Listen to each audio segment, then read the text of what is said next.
উপদেষ্টাদের তুই তো গাড়ি করেছি। হাসিনাকে তুই বলতে কয়েক বছর নিছিলাম, আমি শেষে হাসিনাকে গেলে মাতারি কইতাম। আর ফারুকি প্রিয়াঙ্কা চোপড়ার বয়ফ্রেন্ড আব্দুল হামিদকে তার নেতা বলে ঘোষণা করে। দেখেন, সেই হয় বিপ্লবের পরে উপদেষ্টা, কারণ সংস্কৃতি উপদেষ্টা হওয়ার মতো লোক আর নাই।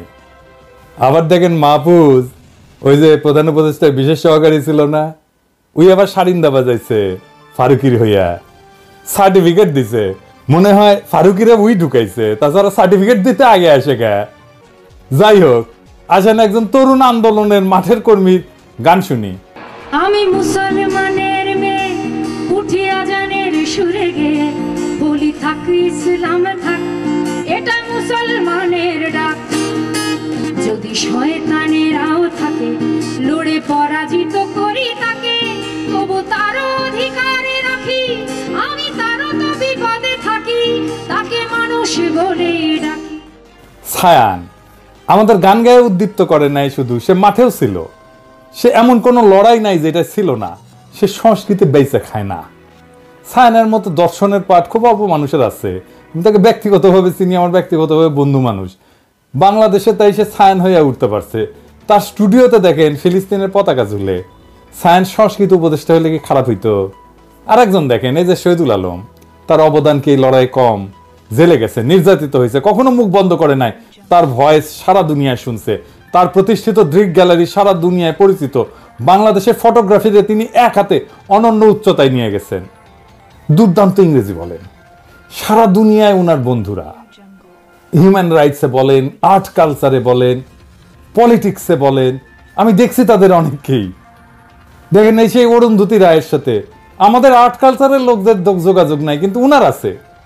উনারের সংস্কৃতি উপদেষ্টা করা যেত না? সারা দেশ উল্লাস করত, আমরা খুশি হইতাম উনি সংস্কৃতি উপদেষ্টা হইলে। তাহলে ফারুকি কেন?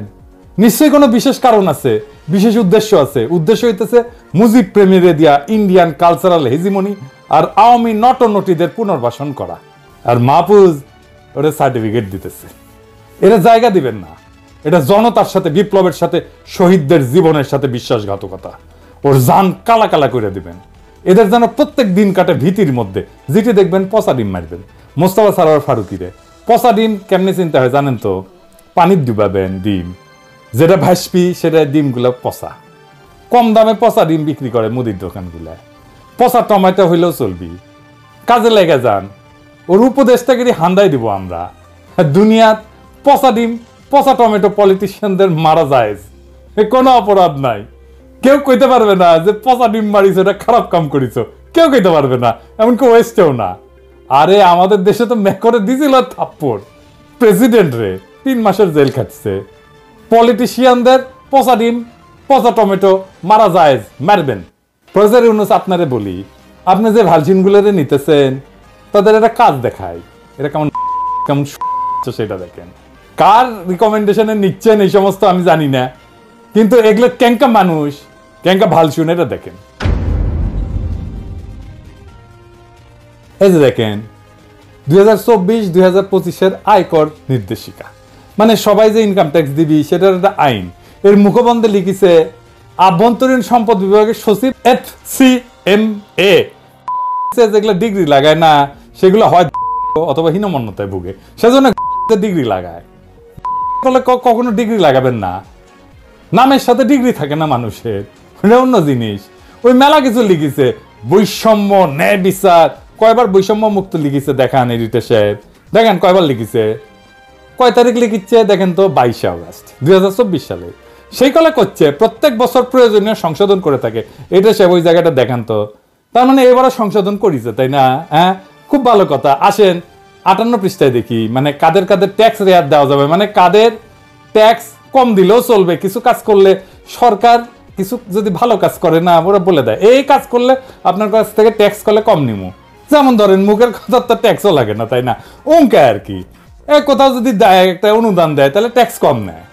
তো এখানে অনেক কিছু আছে, কোথায় কোথায় টাকা দিলে সে, দান করলে সে ট্যাক্স নিবে না, কম নিবে। মুক্তিযুদ্ধ জাদুঘরে দেখেছেন, মুক্তিযুদ্ধের স্মৃতি রক্ষার্থে নিয়োজিত প্রতিষ্ঠানের দান। আর কি আর কি আর কি, জাতির পিতার স্মৃতি রক্ষার্থে জাতীয় পর্যায়ের প্রতিষ্ঠানের দান। তার মানে 32 নম্বর জাদুঘর অনুদান পাবে। 32 নম্বর জাদুঘরে যদি কেউ এখন অনুদান দেয় সে ট্যাক্স রেয়াত পাবে। প্রফেসর ইউনূসের সরকারে, বিপ্লবের পরবর্তী সরকারে মুক্তিযুদ্ধ জাদুঘর কিভাবে দাঁড়াইছে আর কিভাবে আবার দাঁড়াবে বুঝছেন তো? কেন মোস্তফা সরোয়ার ফারুকী 32 নাম্বার এইটারে আবার সংস্কার করার আওয়াজ দেয়? কেন দেয় বুঝবার পারিছেন তো? এই যে দেখান তো এডিটর সাহেব ওই স্ট্যাটাসটা, এবার বুঝিছেন তো কোনটি কোনটি থেকে কিভাবে কিভাবে কোন দিক দিয়ে মেটিকুলাস ডিজাইন হয়েছে, বুঝিছেন? তার মানে আওয়ামী লীগের সফট পাওয়ার গুলা এই আইনের বলে টাকা পাবে। যে টাকা দিবে সে আয়কর রিবেট পাবে, সে উৎসাহিত হবে। বিপ্লবের পরে এই যে মুখবন্ধ লিখিছে ও ভিতরে পড়ে নাই, যদি পড়ে থাকে তাহলে কেন সংশোধন করলো না? আর যদি না পড়ে তাহলে ওইটা সাইন করলো কেন? কোথাও কেউ কিছু দেখে না। দেখেন আসিফ নজরুলের মন্ত্রণালয়ের ওয়েবসাইট দেখেন, নিচে যান না এডিটর সাহেব, আরে নিচে যান, আরে না দেখান, দেখেছেন মাননীয় প্রধানমন্ত্রীর কার্যালয়। ওটা যে এখন আর প্রধানমন্ত্রীর কার্যালয় বলে বাংলাদেশে কিছু এক্সিস্ট করে না, ওটা এখন প্রধান উপদেষ্টার কার্যালয় হবে, নিজের মন্ত্রণালয়ের ওয়েবসাইট। একবারও দেখেন ওটা সংশোধনই করেনি, দেখেছেন 3 মাস পার হয়ে গেছে। এভাবেই চলিচ্ছে প্রফেসর ইউনূসের প্রশাসন। সব কয়টা অপদার্থ। ভালো একটা বিষয় আছে কলে এটার, বুঝছাও? সেটা হইতেছে যে এত অপদার্থ মানুষ একসাথে টিকিট কেটে কিন্তু দেখতে পারা উচিত। আপনি কিন্তু পাবেন না কোথাও, খুব দুর্লভ কিন্তু এমন অপদার্থ মানুষ এতগুলো একসাথে। কিন্তু আপনি দেখবার পারিচ্ছেন ফ্রি, এটা একটা ভালো জিনিস, বুঝছাও? আর একটা জিনিস আলাপ করি, এই যে গুলি খায় আব্দুল্লাহ মারা গেল না, ও কিন্তু 100 দিন ভুগিছে। 5ই আগস্ট গুলি খাইছে, তারপরে 100 দিন ভুগিছে, তারপরে কুটিয়ে ওর চিকিৎসা হয়েছিল জানি না, কোন ভালসুন ডাক্তার ওর চিকিৎসা করেছিল জানি না, মাথা থেকে কলে গুলি বের করেছিল, তারপরে ফিরে গেছিল সে দেশ বাদশায় ফিরে গেছিল, তারপরে মাথার মধ্যে ইনফেকশন হয়েছে, বুঝেছ? আবার ফিরে আসছে, ওই ইনফেকশনে মারা গেছে। কোন উপদেষ্টা গেছিল জানা যায় না। তার মরদেহের খাটিয়া তো 4 জন উপদেষ্টার বহন করা উচিত ছিল, ঠিক কিনা? যাবি কেনকে করিয়া? 75 ক্ষমতার চেয়ার আটকে গেছে। এই উপদেষ্টাগুলা হাসিনার চাইতো তালেবান হয়েছে। হাসিনা যেমন গণভবনে বসে বসে রাষ্ট্র চালাইতো, ঠিক এমনি হাসিনা যেমন মনে করতো যতদিন সে বেঁচে আছে ক্ষমতায় থাকবে, এরা ভাবিচ্ছে চিরজীবন ক্ষমতায় থাকবে। এরা ক্ষমতা থেকে গেলা এতে কি যে আছে কপালে আল্লাহ মানুষ, এরা বাইরে যেতে পারবে কিনা ঘর থেকে কে জানে। আমি তো আমার এপিসোডের শেষে একজন শহীদের গল্প বলি। আজ একজন শহীদের গল্প বলি। 6.5 বছর বয়সী মেয়েটির নাম রিয়াগো। মা বাবার সঙ্গে থাকতো নারায়ণগঞ্জ সদরের নয়ামাটি এলাকায়। 4 তলা বাড়ির ওপরের তলায় থাকতো। আন্দোলনের রেশ নারায়ণগঞ্জেও ছড়িয়ে পড়েছিল। শুক্রবার বিকেলে নয়ামাটি এলাকায় চলছিল সংঘাত আর গোলাগুলি। সেই গুলিতেই প্রাণ গেল ছোট্ট রিয়া। দীপক কুমার গোপ ও বিউটি ঘোষ দম্পতির একমাত্র সন্তান ছিল রিয়া। স্থানীয় একটি রড সিমেন্টের দোকানে ব্যবস্থাপকের কাজ করেন দীপক। বিয়ের 5 বছর পরে এ দম্পতির ঘর আলো করে আসে রিয়া। এবছরই ভর্তি হয়েছিল স্থানীয় একটি প্রাথমিক বিদ্যালয়ে। ঢাকা মেডিকেল কলেজ হাসপাতালের মর্গের সামনে অপেক্ষা করছিলেন দীপক কুমার, সঙ্গে ছিলেন আরও স্বজনেরা। কথা হয় রিয়ার এক স্বজনের সঙ্গে। তিনি বলেন, বাসার ছাদে খেলতে গিয়ে বাবার কোলেই গুলিবিদ্ধ হয় মেয়েটা। এর চেয়ে কষ্টের আর কি হতে পারে? হেলিকপ্টার থেকে ছোড়া গুলিতে প্রাণ গেছে এমন অনেকের, তাদের খুঁজে বের করা হয়নি। 3 মাস পার হয়ে গেলেও খোঁজ মেলেনি সেই স্নাইপারদের যারা নির্বিচারে দূর থেকে টার্গেট করে আমাদের বাচ্চাদের মেরেছে। আমরা ইতিহাস বলে যাব, সারা দেশের মানুষ জানবে ক্ষমতার মসনদে বসে কিছু অদক্ষ এবং লোভী মানুষ কিভাবে একটা রক্তাক্ত বিপ্লবকে ব্যর্থ করে দিল।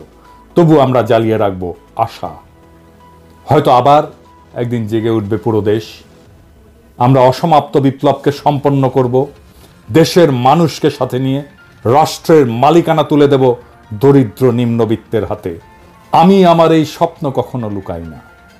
আমরা আমাদের জীবদ্দশায় দেখে যেতে চাই একজন গার্মেন্টস শ্রমিকের মেয়ে ডাক্তার, একজন রিক্সাওয়ালার ছেলে আর্মির জেনারেল, একজন কাজের বুয়ার মেয়ে বিচারপতি হতে পারছে।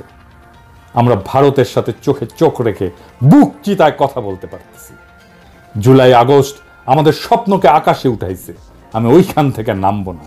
বাংলাদেশের মানুষ অসম্ভবকে সম্ভব করা শিখে গেছে, তারা এত সহজে থামবে না। আমরা আবার একদিন আকাশ বাতাস বিদীর্ণ করে আওয়াজ উঠাবো, ইনকিলাব জিন্দাবাদ।